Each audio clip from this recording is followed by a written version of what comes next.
Korang, mic ni kan sangat-sangatlah function, okay? Korang duduk mana-mana je korang boleh buat konten. Dulu kan, saya duduk depan laptop je boleh buat konten sebab saya ada mic ni je, Menopod 200. Tapi hari tu handset saya rosak.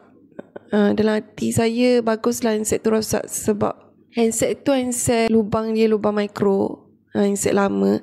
So bila dah rosak tu saya boleh beli handset baru, handset yang lubang type C ni. Saya memang niat bila dah ada handset lubang type C ni saya boleh beli mic ni, okay, mic Amgras ni, supaya saya boleh buat konten menggunakan phone dengan suara yang jelas. Korang letaklah handset tu dekat ke jauh ke, suara korang memang boleh detect dengan sangat jelas lah. And best lah buat konten guna mic ni. Kita boleh duduk kat mana-mana buat je konten. Sekarang saya akan test suara saya tanpa pakai apa-apa mic dengan pakai mic Amgras ni.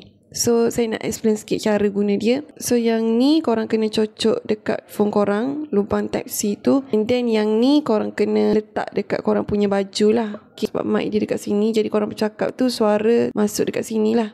And then phone korang tu akan terima suara korang dengan jelas. So ni adalah suara saya tanpa pakai mic. Now saya akan pakai mic. Now saya dah pakai mic. So ni adalah suara saya selepas pakai mic. Boleh nampak phone kita tu duduk dekat ke jauh ke dari kita, suara kita masih lagi jelas. So kalau korang seorang content creator and korang nak buat konten korang dengan lebih efisien, korang kena belilah mic ni, okay?